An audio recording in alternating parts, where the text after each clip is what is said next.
What's up, everybody? Welcome back to Opinions Vary. And are you scared about the economy? Well, the media wants you that way. Let's watch this from CNN, and I'll tell you why they're wrong. And I'm going to go through the whole thing. It's in a focus group they're going to talk about of, quote-unquote, independent voters who voted for Trump that are showing, quote-unquote, buyer's remorse. It's fear-mongering, and let's get into it.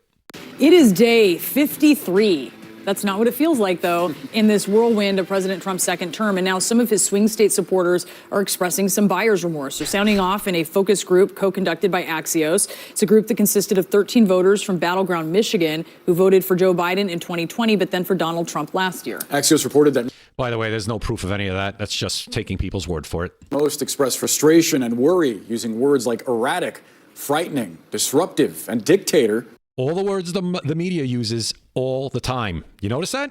All the words the media uses every day, all day. Every buzzword. Erratic, he's frightening, disruptive, he's a dictator. Throw oligarch in there, Bernie Sanders. To describe their concerns. It's getting to the point where I'm almost scared to watch the news. What did I just say? You just said the quiet part out loud. Right. You're scared to watch the news because all the news does is tell you how awful everything is and that the country's going to crash and burn because Donald Trump's been in office for 53 days, whatever it is right now. His actions have just been disruptive and creating chaos. Chaos. Another one. You see? I think anyone would have voted for him if they expected to see what we're seeing now. I don't believe that she ever voted for Donald Trump. I was voting for him based off of the economy the first time around, and I'm seeing a significant decline. We're 53 days in. You know what you're seeing a decline in? Egg prices, mortgage rates, inflation. That's where you're seeing the decline. The numbers are showing that things are starting to turn around. Now, could inflation tick back up? Of course it could. But so far, a couple of months, not even 2 months in, things are starting to tick down the way they're supposed to. Gas prices are down. This is what we want. And now the market, yes, the stock market's taking a little bit of a beating right now. Your 401k is taking a beating. But those are corrections that happen every year. Is this a correction, or is this because also the market is spooked by the tariffs, by the chaos, the disruption? They're not sure what Trump's going to do with the tariffs. Absolutely true also. But you know what? I'll take my 401 getting hit a little bit right now because I know it's going to recover. To have gas prices lower, to have food lower, to have everything lower, to be able to go out and buy a house because interest rates are down, to buy a car because interest rates are down. That's the stuff that matters to everybody every single day. That's what puts money in your pocket every day. Your 401k, as long as you're smart with it over the long term, will take care of itself. It's very scary. Scary. Only one voter in that focus group, though, said that she would pick Kamala Harris if she were to do it all over again. Let's talk about this with veteran pollster and that just shows you, Kamala Harris, the worst candidate in the history of the country. Communication strategist Frank Luntz. Frank, you said a moment ago as we were watching that soundbite, that focus group was too small. They need a larger sample to get a range of opinions. I do wonder from folks that you've heard from, are they expressing a similar remorse, folks that supported President Trump? It's more like disappointment, and they love his agenda. First of all, Frank, I guess the hairpiece is looking a little better today. All right, fine. I'll leave him alone. Disappointment. We're 53 days in. 53 days. He's trying to turn the Titanic around from hitting an iceberg. It takes a little longer than 53 days, and he's doing a million different things. You're talking about the Russia-Ukraine thing, which they will get into in a minute. You're talking about trying to stop the bleeding on this economy. He's trying to shrink the size of government. He's taking on everything, multitasking to ninja levels. And they really love his action. They want stuff to change here. And by the way, I know that you don't want me to use a four-letter word, so I'm going to be careful. But they are determined to see action.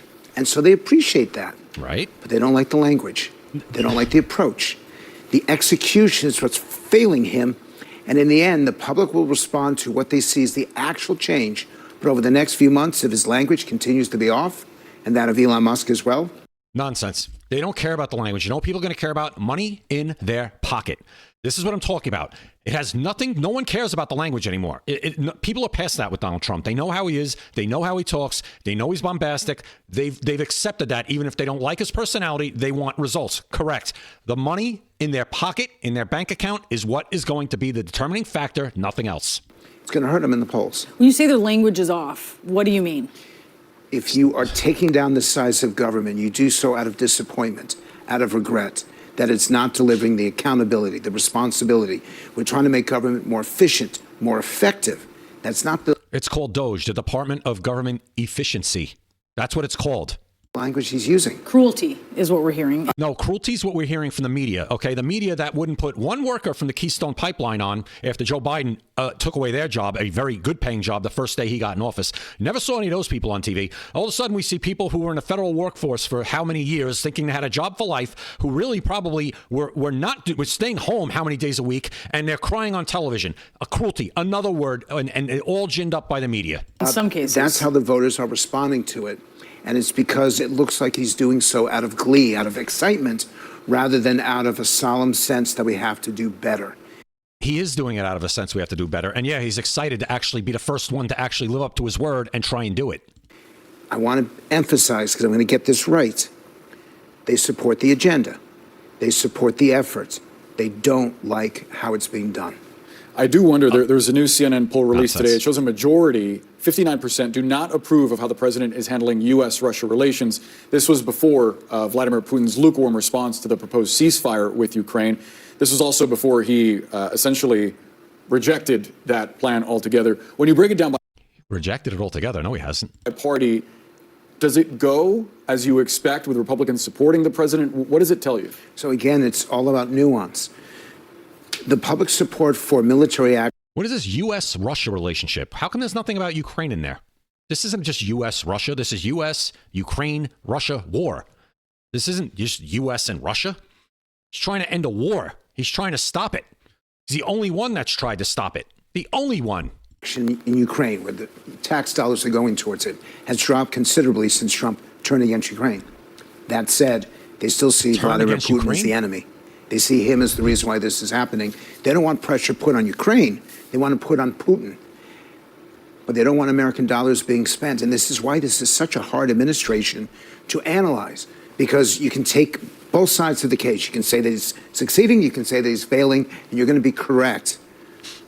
But you have to do both sides. It's the only way that you're being honest with the American people. That's why we have you here, because you can sort of parse that. I do want to talk about something. This is something that Vice President J.D. Vance said in an interview last night. Let's listen. Rome wasn't built in a day, of course. This is not going to happen overnight. But I think that both businesses and workers are ultimately going to benefit from President Trump's policies. Can you rule out a recession, even a temporary one? Well, look, I think you never can predict the future.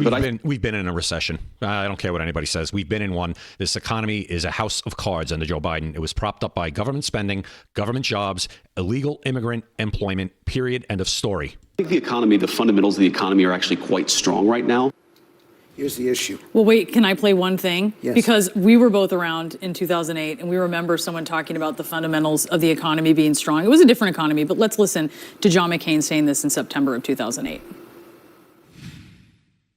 Our economy, I think, still, the fundamentals of our economy are strong, but these are very, very difficult times. Before she says anything, completely false equivocation. Completely. At that time, that was John McCain, a Republican. We were coming out of a George Bush, a Republican presidency. We have Donald Trump, a Republican, coming out of a Joe Biden, Democrat presidency. Donald Trump is already elected. John McCain was not. John McCain ran for president. He was an awful candidate. He got shellacked by Barack Obama. So this is a completely false equivocation of John McCain saying that and J.D. Vance saying it. J.D. Vance is already the vice president. Donald Trump's already the president. So it just doesn't make any sense. They're just trying to make an argument here to try to make what J.D. Vance said look like, doomsday. Infamous words. I do want to be very clear. Like I said, it's a different economy. That was just days after. Not just a different economy. Everything about it is different, just like I explained. Hey guys, if you're still watching, I really appreciate it. Please like, share, and subscribe. Hit the like button right now. Subscribe. I do one video a day at least. If I don't do one video, it's because of circumstances that were beyond my control and I couldn't get it done. But please like, share, and subscribe and help me grow this channel. I appreciate it. The collapse of Lehman Brothers. This is a different economy, to be clear. But messaging is so important. And those are words generally you want to stay away from. I don't know. What do you think? I'm looking at this and all I can think of is one word: tariff. And this administration has been all into applying them, or maybe not, or maybe so. So you've got this going back and forth. He's using it as a negotiating tool, and for that it's okay. Here's the problem. The public does not fully understand why tariffs are used, does not fully understand the impact of them. He's trying to explain that there's a long-term and a short-term difference. and that you have to go through a little bit of pain to get a lot of benefit. The public does not understand that. They cannot take this whiplash. They're watching the markets, which the president did define as a good economy back 5 years ago, and the markets hate this. Look, he's going to be unsuccessful on the economy if the prices of food and fuel don't come down. They're already coming down. Housing and healthcare, and now because of tariffs, the automobile. These are the 5 areas that he needs to be tracking every single day. He's not explaining it. This is not a given. The public does not understand it. They hear the arguments against it. And one more point. Harris figured out to call it a tax increase. But the problem is she wasn't talking about this enough during her campaign, that all she was doing was beating up on Trump. If she had started the campaign about 2 weeks earlier saying this is not a tariff, this is a tax, she would have done better than what she did. The president has a responsibility to explain to the American people why we need this entity, why we need this strategy. If he does, his numbers will hold. If he doesn't, they will continue to deteriorate. Okay. First of all, a tariff. If you don't, it's not a tax because you're not getting it confiscated directly out of your check, unlike the government, takes your taxes, whether you like it or not, right? If you don't want to pay the tariff, don't buy the product. The market will have to adjust. If the price of cars, which nobody can afford now anyway because of Joe Biden's interest rates, if the price of cars goes up because of a tariff, don't buy the car. The car maker will have to lower the price. If they're not selling any cars, they're going to have to do something. That's the free market. That's it.